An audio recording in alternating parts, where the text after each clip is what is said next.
Yo people, it's a bit of a late one.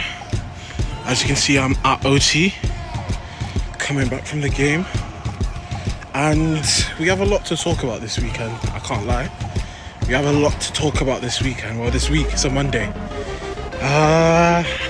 Where do I start? Where do I start with Amorim's tricky rides? I'm holding a lot of frustration in. It's been a couple hours since the game ended though, so you know, I've had the chance to sit with my thoughts a bit, really think about what I want to say. Yeah, so I think, where do we start? If we want to talk about the game itself, it was flat. And the thing is, let's talk about the inciting incident. Idrissa Gueye, that red card, crazy. I'm pretty sure he got headbutted first. So when he slapped my man, forgot his name, I think that was a retaliation thing, but he got sent off. But, so Everton get down to 10 men, right? And I can't lie, I was thinking, bro, this is about to be, hopefully, like a 3-0, get the goal difference up. Maybe get Cobby on a bit earlier. I mean, he did come on a bit earlier than usual, but it wasn't under these circumstances. Maybe get Shea Lacey to get some minutes. But unfortunately, it happened. It happened. And Everton got their goal. Credit to them. I think Yoro, I don't really blame him for that. They didn't close him down enough, quickly enough. And then Lemons does a stronger hand, quicker reaction time save that. I don't know. But we go 1-0 down and you're still thinking, hey, we've got plenty of time. We can get back. And to be fair, United had a lot of the ball. We had a lot of possession. But we didn't do that much with it. Like, you can look at the stats to say how many shots we had. We had shots, but were any of them meaningful shots? No. Like, the closest we came was maybe a long shot from Bruno. Pickford pulled off like a good save from a Mount header, I think. But other than that, did we really do anything with the possession that we had? Not really. The main talking points from this game is Amorim is up a man, and he still decides to play his flat, boring defensive football. I don't care if this is your system, you're a man up, put another midfielder on and attack. Keep the ball, bro. And I said the same thing when we played Chelsea. Even against 10 men, it doesn't look like anything's changed. We're struggling to hold possession against a 10-man Everton team. Do you know how embarrassing that is? Like, I'm even tired of talking about the game. The game was the same old that we've seen. Poor attacking. We don't do anything with the possession we have. We struggle to keep possession when we do have it. Like I said, when we have the possession, we don't do anything with it. It's the next day after the game. I just thought I would record some more of my thoughts because not everything I recorded was the best quality. It was really dark after the game when I was walking back. So I didn't know if I wanted to use all the footage, and I looked through it. Anyway, I thought I would just sit down and kind of talk a little bit more level-headed than I was. Like, in some of that video you see, I'm literally just saying anything that comes to mind, because even though it had been a few hours, I was still fuming. And it's do I want to delve into the game? Because the thing is about the game is that, yes, none of us played well, none of the players played well, but the thing is, for me, I've always been of the mindset of, if your players don't play well consistently, especially consistently, it's not on the players anymore, it's on the manager. And we've had a year now of RUBEN Amorim being in charge, where we've seen that little patches we had was because of, like, I don't love the term individual brilliance, but that's what it really feels like. And Mbeumo had a really good spell, and Mbeumo was terrible today, but I'm not gonna write off Mbeumo like people are doing to Cunha. Like, it's crazy, and this is what a lot of creators were saying this was gonna happen. When I get in some players, and they'll be good players, they'll be implemented into this system, and then when they stop producing as much, or if they don't look as good as they did at their previous clubs, then fans will just turn on the players, which they have done for Cunha already, which is crazy to me. This is just what happens. Like, even look at what happened to Dorgu. I remember when Dorgu first came in, people said, "Oh, look at this, this breath of fresh air. He's a cut above the other players. He has the passion and the effort and everything." The way people are talking about Dorgu right now, you would have never thought that this is what the initial reaction was to him coming into the club. In general, I find it really hard to really criticize the players because I've seen what the system does to good players. We have good players, bro. But the whole problem is, we were down to 10 men, and Amorim, instead of in my opinion, any competent manager would have seen you're a player up, take off a defender immediately, put another midfielder on, and take the game to them. Bring Kobe on, I would have brought Kobe on personally, but even if you want to bring Mount on and leave Bruno in the pivot, at least you have another attack-minded player higher up the pitch. And it got to the 70th minute or whatever it was, and all we were doing was crossing. It's not like we have Sesko, who's actually good aerially. The only two players who I trust in the air at United are Maguire and Sesko.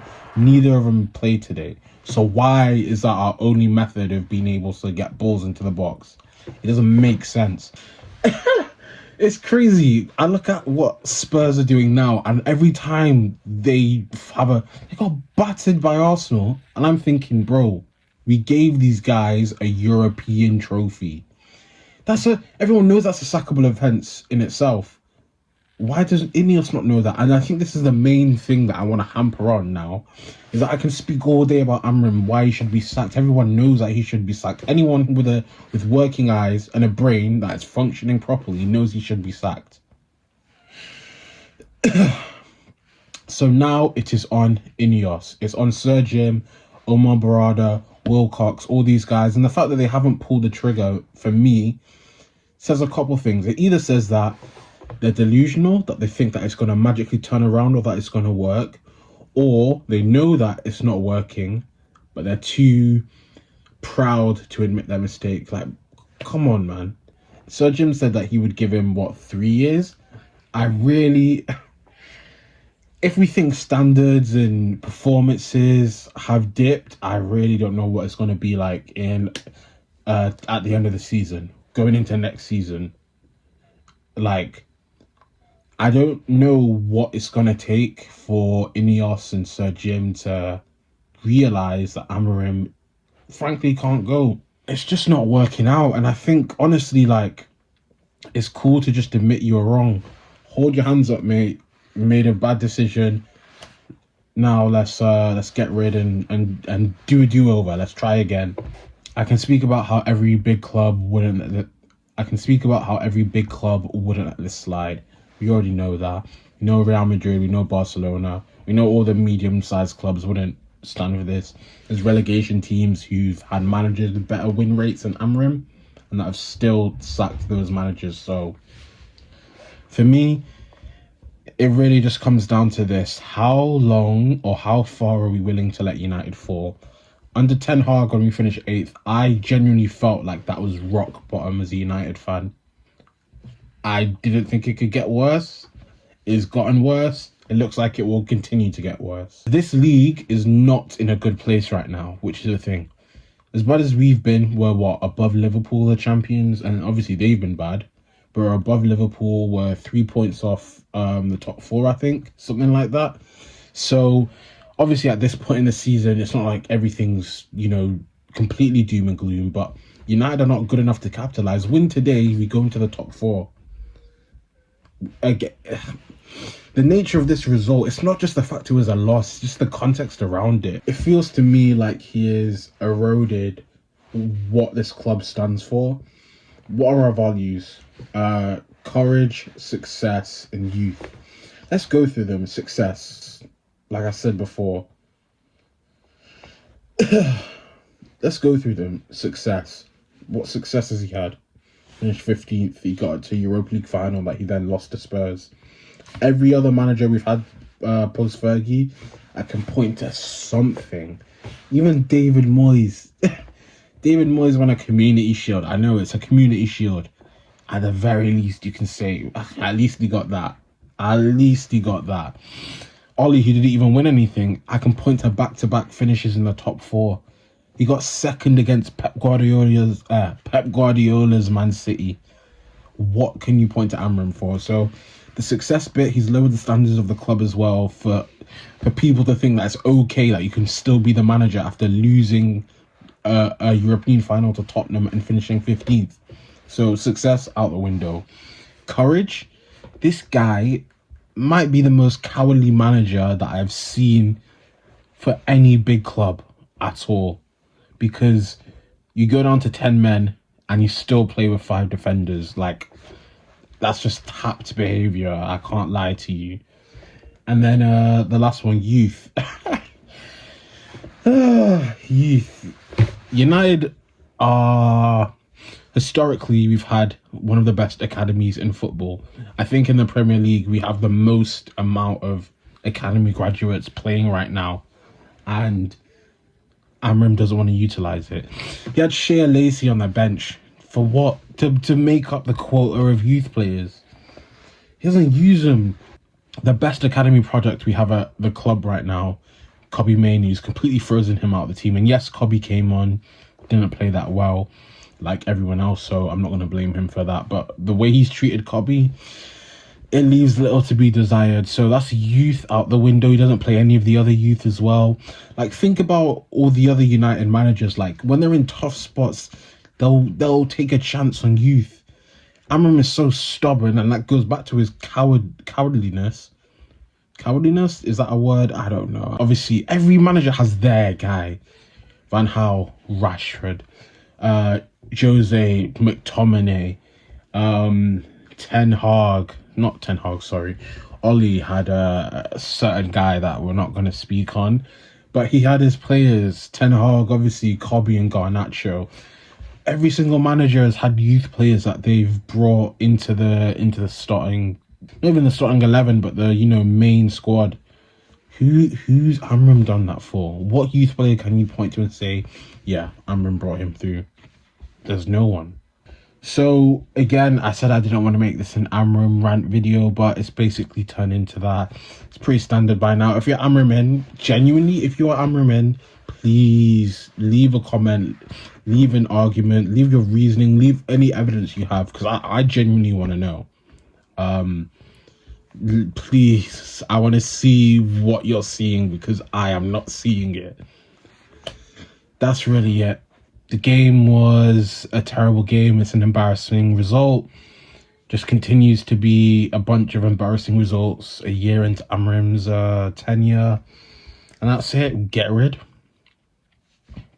Simple. But yeah, thanks for watching. I'm not going to promise dates and stuff for content, but hey, just want to prop some things. Go follow my TikTok. I post edits, and in my opinion, I post some pretty decent edits. So if you could show them love, that'd be much appreciated. Like I said, we do have movie and TV content coming to the channel. So if you want to see what I'm watching, see what I like, see what I'm into, go check out the letterbox. That'll be down in the description as well. And Stranger Things Season 5 is dropping this week. It's dropping on Thursday at 1 a.m. But yeah, so Stranger Things 5 is dropping. I'm planning to make a review on that. Volume 1 at least, when I finish it. That'll probably be the next video on the channel, to be fair. So yeah, stay tuned for that. Other than that, thanks for watching.